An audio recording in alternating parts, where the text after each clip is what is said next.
Glória a Deus, louvado seja Deus. Mais um início, de aula. E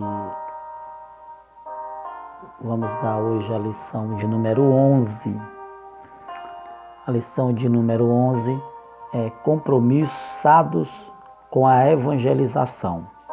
Louvado seja Deus. Você pode acompanhar a leitura bíblica em classe também. Em Marcos capítulo 16, versículo 14 ao 20, Leitura em classe. O texto áureo diz assim: porque não me envergonho do evangelho de Cristo, pois é o poder de Deus para a salvação de todo aquele que crê, primeiro do judeu e também do grego. Romano 1,16. Glória a Deus. Verdade prática, a nossa responsabilidade para a salvação de todos os seres humanos, mediante o Evangelho de nosso Senhor Jesus Cristo, nos torna servos de todos. Então aqui, hoje nós vamos estudar o compromisso que a igreja tem com a evangelização. O compromisso que a igreja tem com a evangelização. E hoje nós vamos estudar este ponto, muito importante para nós. A importância da evangelização para o crescimento, para a expansão do reino de Deus, aqui na terra. E nós vamos trazer alguns pontos importantes que vem a cada ano que passa, vem crescendo, vem aumentando, e o cristão, o evangélico, ele vem crescendo de uma numeração bem considerável, viu? Então nós vamos estudar hoje um pouquinho, É muito também importante a gente saber usar os meios de comunicação para poder também fazer divulgação do Evangelho. Tem muitas pessoas que não usam esta ferramenta que nós temos para poder fazer a divulgação do Evangelho. E hoje nós vamos também ver aqui o que também nós podemos fazer. A leitura bíblica em classe, eu quero que você preste atenção, tá certo? E que você pode acompanhar também a leitura em Marcos capítulo 16, versículo 14 ao 20. Diz assim: finalmente apareceu aos 11, estando eles assentados juntamente, e lançou-lhes em rosto a sua incredulidade e dureza de coração, por não haverem crido nos que o tinham visto já ressuscitado. E disse-lhes: ide por todo o mundo e pregai o evangelho a toda criatura. Quem crê e for batizado será salvo, mas quem não crê será condenado. E estes sinais seguirão aos que crerem. Em meu nome expulsarão demônios, falarão novas línguas, e pegarão nas serpentes, e se beberem alguma coisa mortífera, não lhes fará dano algum. E imporão as mãos sobre os enfermos e os curarão. Ora, o Senhor, depois de lhes ter falado, foi recebido no céu e assentou-se à direita de Deus. E eles, tendo partido, pregaram por todas as partes, cooperando com eles o Senhor e confirmando a palavra com os sinais que se seguiram. Amém. Então, nós vemos que logo após Jesus ressuscitar, os discípulos, eles não pararam. Eles não pararam de maneira nenhuma. Muito pelo contrário. A Bíblia diz: logo quando Jesus foi recebido na glória, os discípulos saíram para levarem a palavra de Deus, né? Então, imediatamente, eles se levantaram e foram dar continuidade à obra de Deus. Então, eu quero aqui ler aqui uns pontos e para nós vir a se atualizar, né? Glória a Deus. Temos que ver, irmãos, que a gente tem que anunciar o Evangelho. É uma responsabilidade da igreja e nós, como igreja, fomos incumbidos para levar o Evangelho do Senhor Jesus para todas as nações. Então, a evangelização sempre foi e é prioridade no movimento pentecostal, tá certo? A razão para isso é que os pentecostais encararam na realidade concreta o batismo no Espírito Santo como uma capacitação para testemunhar a Cristo. Então, você vê que o batismo com o Espírito Santo, ele é fundamental para nós testemunharmos a Cristo, né? É muito importante observar esse ponto, tá certo? Muito importante. As pessoas assim que aceitam Jesus, muitas delas, praticamente 99% das pessoas que aceitam Jesus, elas já têm um desejo muito grande de anunciar o Evangelho, né? Ela nasce aquele desejo nela de anunciar o Evangelho. Muitas delas não são capacitadas, não têm um preparo e muitas das vezes elas pecam em muitos pontos, né? Erram em muito ponto. Primeiro, a igreja, ela esperou um revestimento de poder para anunciar o Evangelho. Não estou dizendo que é errado você aceitar Jesus hoje e amanhã você ir falar de Jesus. Não, você pode falar livremente, tá certo?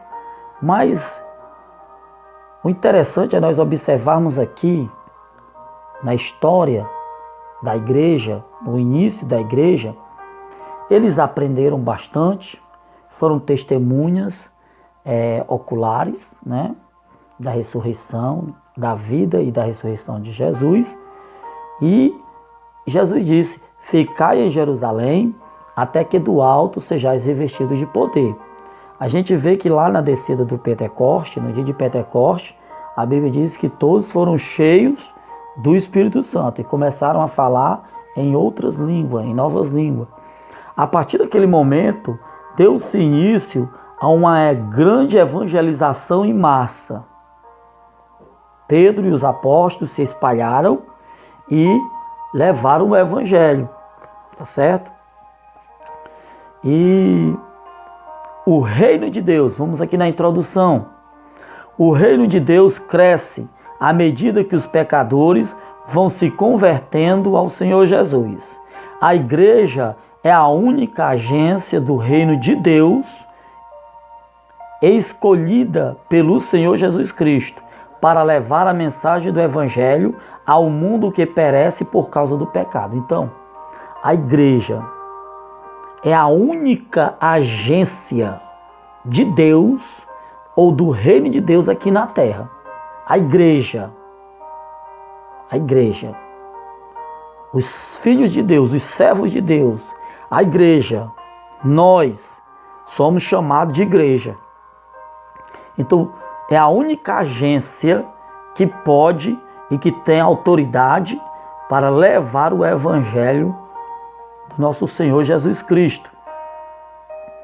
E nós vamos ver aqui na introdução, com isso nós estamos dando continuidade ao trabalho que Jesus começou. Isso aponta para a importância da evangelização e da obra missionária. Nós vemos, irmãos, que a obra missionária ela tem crescido, né? Tem se multiplicado consideravelmente. Em todo o mundo é pregado o Evangelho. Em todo o mundo.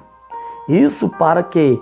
Para que venha a haver uma confirmação a qual Jesus disse que é necessário que este Evangelho do Reino seja pregado em todo o mundo, em toda a terra, né? Para que servir de testemunho das nações.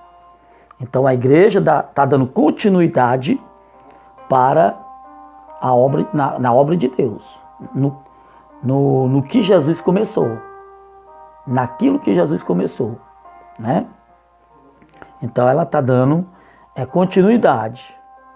O primeiro ponto, você olha aí bem, que no primeiro ponto diz assim, a evangelização como prioridade.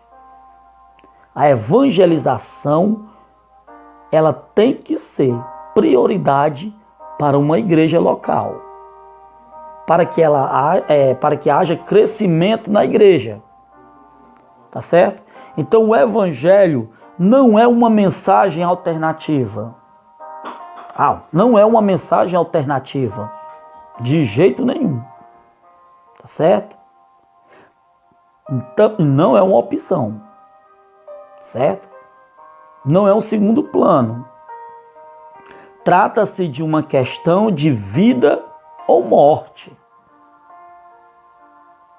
Olha, a evangelização, ela trata, tá certo? De uma questão de vida ou morte. Vida para os que recebem a Jesus como seu Salvador. Pessoa crê no Evangelho, crê no Senhor Jesus Cristo e ele terá a vida. E morte aos que o rejeitam. Se aceita o Evangelho, se confessa o nome de Jesus, crê em Jesus, crê no Pai, crê naquele que enviou, Deus, tem a vida eterna. Agora, rejeitando, está sendo condenado, né? É para a sua própria condenação, né? Está se autocondenando. Então o Evangelho, o primeiro subponto, que diz o Evangelho, essa palavra vem de duas palavras gregas. Advérbio, bem, e angélia, que significa mensagem, notícia e novas. Quer dizer, a palavra evangelho significa boas novas, né? Ou boas notícias. Glória a Deus. Assim, a palavra evangelium, quer dizer boas novas, boas notícias, notícias alvissareiras, né? É a mensagem de Cristo que salva o pecador. João 3,16. É o meio que Deus usa para a salvação de todo aquele que crê. Algumas referências, Romanos 1,16, 1 Coríntios 15,2. Por meio do Evangelho, só por meio do Evangelho, é que o ser humano conhece a salvação na pessoa de Jesus. Então, é só por meio do Evangelho, unicamente, exclusivamente por meio do Evangelho, que o homem conhece, né, a salvação na pessoa bendita de nosso Senhor e Salvador Jesus Cristo. O segundo subponto diz assim: o único Salvador do mundo. O Evangelho são as boas novas que falam do reino de Deus, da salvação e do perdão dos pecadores na pessoa de nosso Senhor Jesus Cristo. é o evangelho da graça. Glória a Deus. As Escrituras nos ensinam que todos os seres humanos são pecadores e precisam se reconciliar com Deus. A gente vai ver Romanos capítulo 3. Romanos capítulo 3. Nós vamos ver aqui Romanos capítulo 3, versículo 23, que diz assim. Romanos 3, 23. Diz assim: pois todos pecaram e carecem da glória de Deus. Né? Há em outras versões que diz que todos pecaram e destituídos estão da glória de Deus. Né? E a gente vê aí que todos pecaram. Então, é por isso que há a necessidade da evangelização no mundo todo. A necessidade. É por isso que há a importância da igreja se levantar, se despertar para anunciar o evangelho. Para anunciar o evangelho. Eu estava aqui observando que nós temos o evangelho, o cristianismo, tanto na Igreja Católica, os cristãos. A Igreja Católica, ela é a maior religião do mundo. Isso é incontestavelmente, né, a maior religião do mundo. E em segundo, vem os cristãos evangélicos. Tá certo? Os cristãos católicos é a maior do mundo e os cristãos evangélicos, eles estão em segundo. Diz o IBGE, né? E eu observando, de Jesus até o ano que nós estamos, até 2020, né?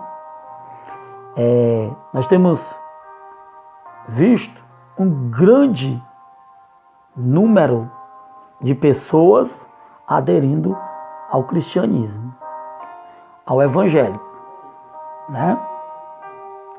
E acredita-se que de 2022 a 2032, novas projeções apresentam católicos na população chegaria a 49,9% em 2022. Né? Em 2022 chegará, louvado seja Deus, em 2022 ela chegará, aliás, perdão, irmãos, em 2032, acredita-se que os católicos chegará a 38,6%.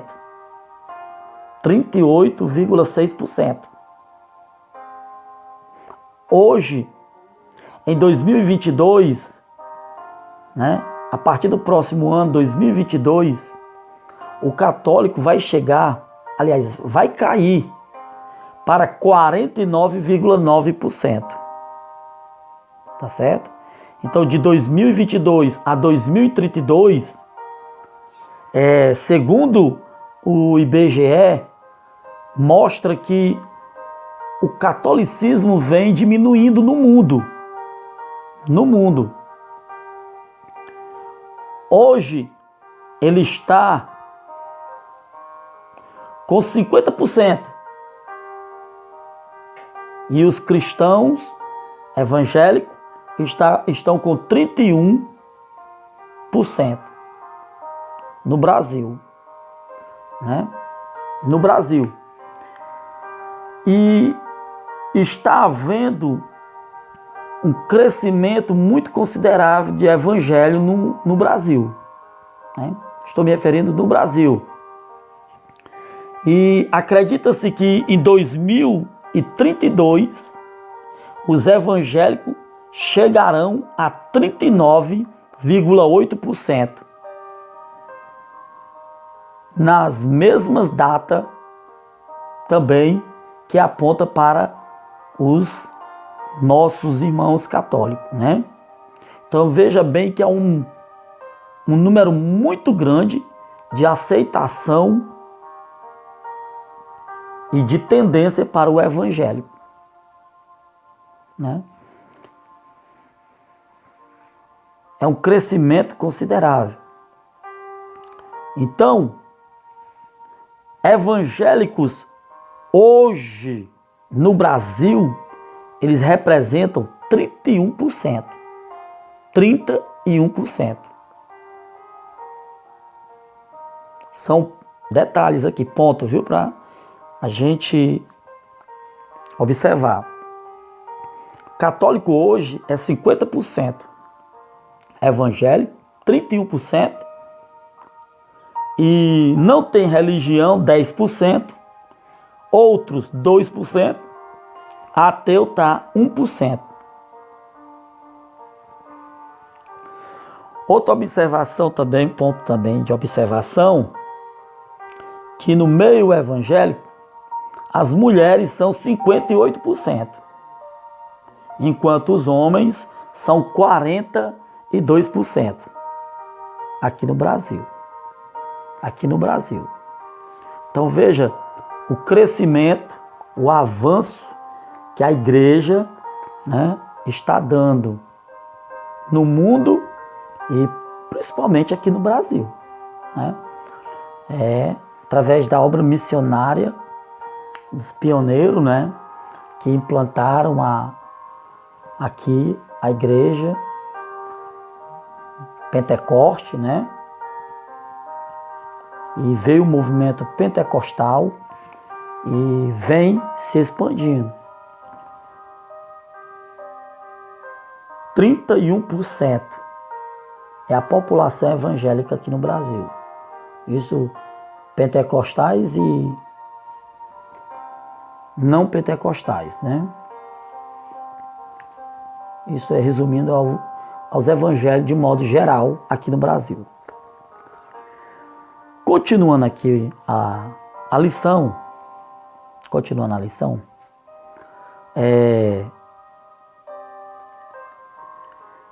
ele mesmo disse, Jesus, ninguém vem ao Pai senão por mim. É uma revelação aqui. Só conhecem Jesus se for revelado pelo Pai. Só se conhece Jesus, só tem uma experiência íntima com Jesus, aqueles a quem o Pai lhe revelar, né? Só pode chegar a Jesus. E é um papel da igreja levar o evangelho, certo? A igreja ela não pode descansar. Estamos vivendo um momento difícil no mundo, né? Mas não é para a igreja parar. Temos meio de comunicação, como nós dissemos aqui no início. Temos a mídia, as redes sociais para divulgarmos o evangelho. Tá certo? O evangelho, ele deve ser pregado para todas as gerações. É a vontade de Deus que todos os seres humanos se salvem. Então a pregação do evangelho é uma necessidade imperiosa, porque não existe salvação sem Jesus. E o campo é o mundo. Isso nos mostra a grande responsabilidade da evangelização local e mundial, né?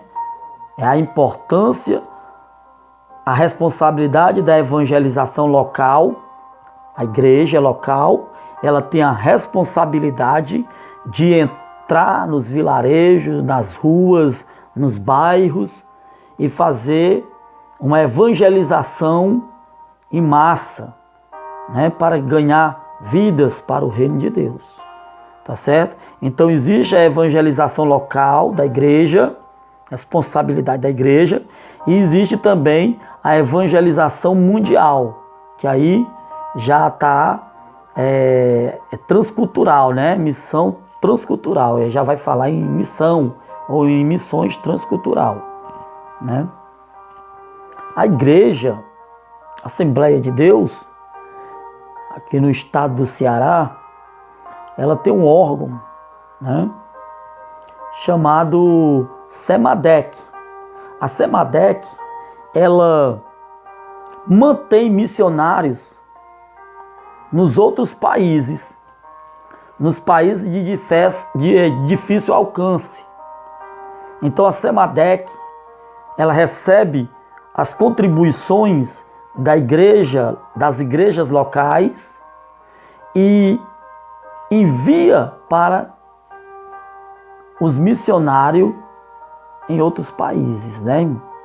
Então é um trabalho que a igreja vem mantendo há muitos anos. Glória a Deus.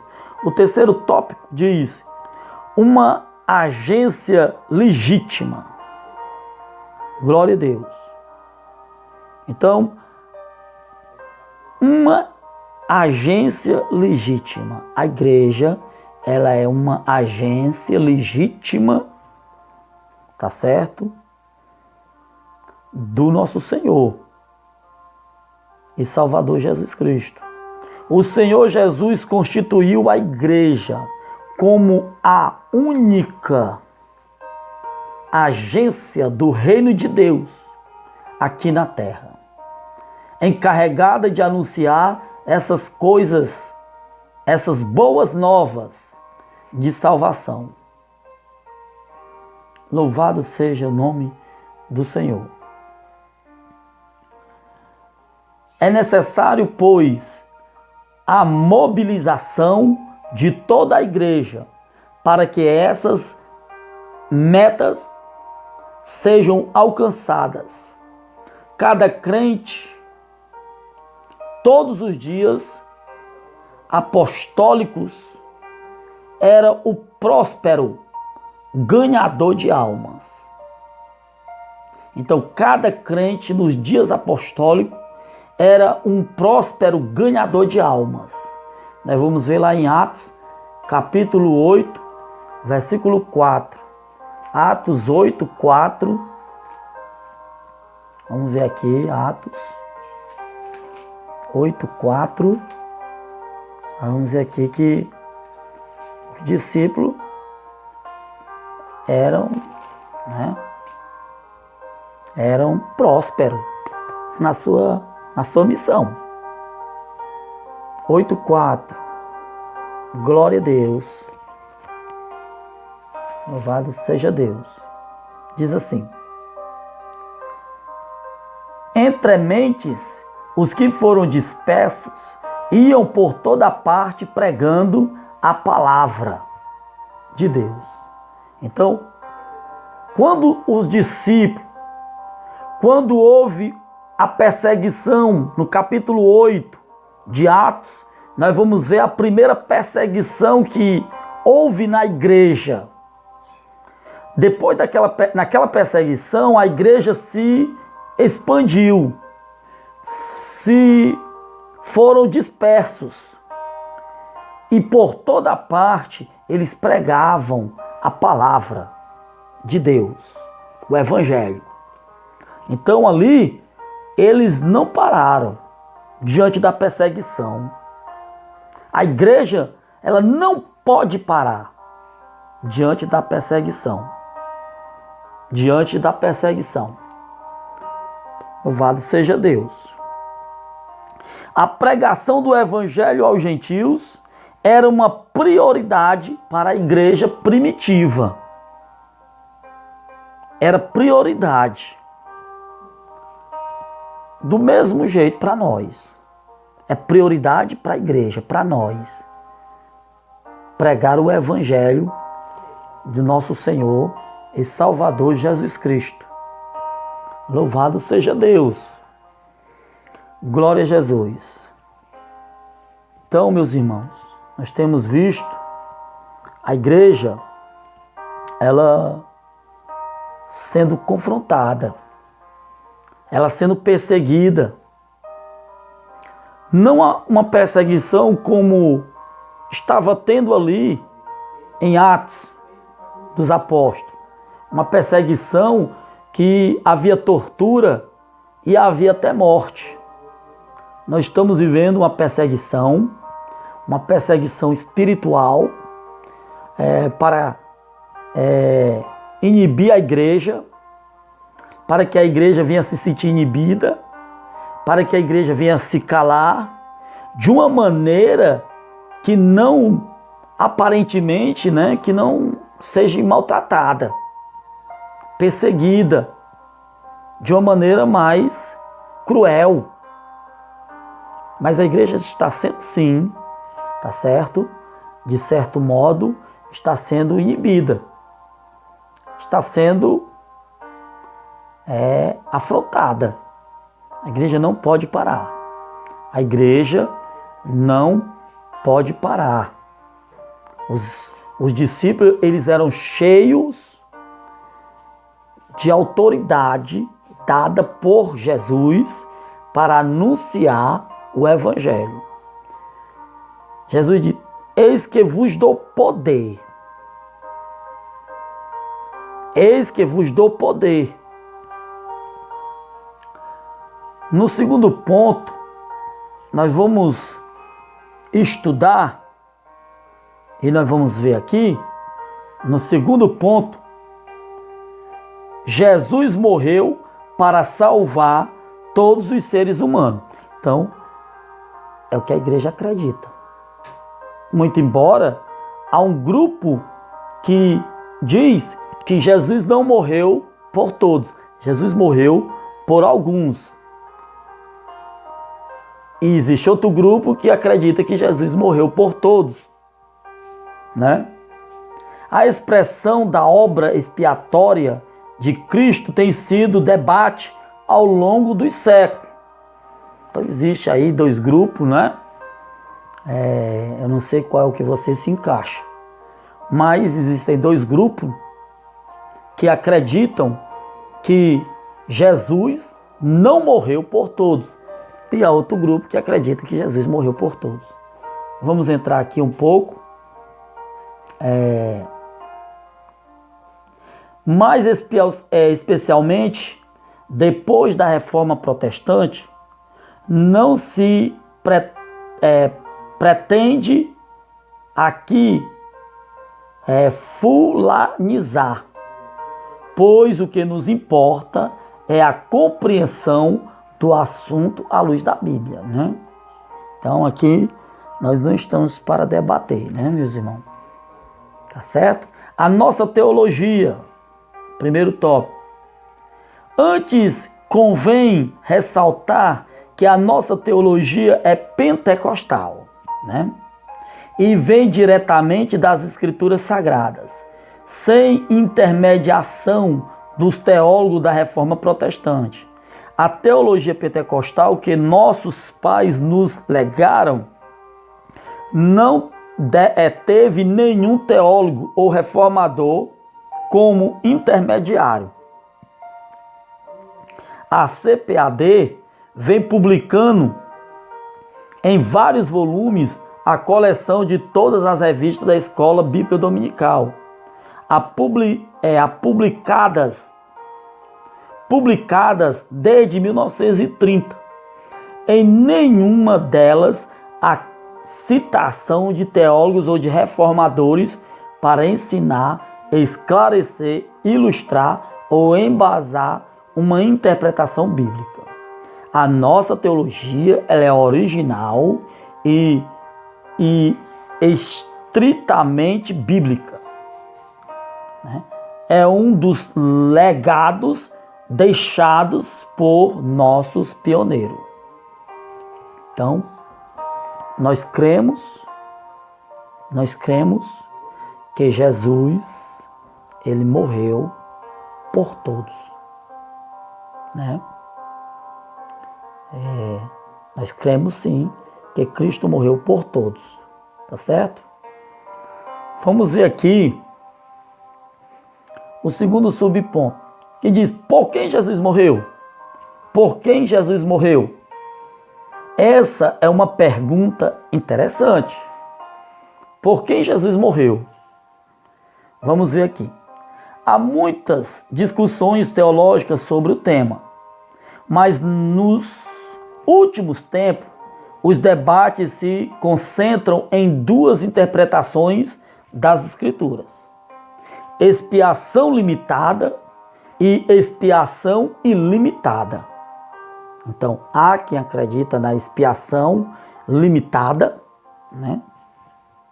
Para tantos, só para aqueles, e há quem acredite na expiação ilimitada, todos, né? Louvado seja Deus. A expiação limitada. Nós vamos aqui, você que tem a sua revista da Escola Bíblica Dominical, nós estamos no segundo ponto, tá certo? No segundo tópico do segundo ponto, a parte A. Diz assim: expiação limitada. Trata-se da ideia de que Jesus morreu apenas por um grupo restrito. Por um grupo restrito, tá certo? De pessoas escolhidas desde antes a fundação do mundo. Tal pensamento vem de uma visão teológica, a nosso ver, equivocada e baseada numa exegese ruim. Equivocada, tá certo? Louvado seja Deus. É uma exegese ruim, como acontece numa interpretação forçada de 1 Timóteo 2,4, que afirma querer Deus que todos os homens se salvem e venham ao conhecimento da verdade. Os teólogos defensores desta teoria então concluem que se trata de todos os crentes. Olha aí, olha o pensamento, né? Se trata apenas de todos os crentes. Rejeitando essa linha de interpretação, rejeitamos esta linha de interpretação, tá certo? Nós pentecostais, né? Rejeitamos esta linha de interpretação. Esse é um dos exemplos, entre outras passagens bíblicas que eles interpretam de modo a ajustarem a sua teologia. Então eles querem ajustar, né? Ligar uma coisa na outra e focar que é somente para os crentes salvos. Deus deseja salvar a todos os crentes salvos. Que Deus predestinou os crentes salvos desde a fundação do mundo. Que Deus só escolheu eles. Isso vai de contra, né, aquilo que nós aprendemos desde muito tempo, né, desde os nossos irmãos pioneiros. B, que é o que nós acreditamos, expiação ilimitada. Tá certo? Expiação ilimitada.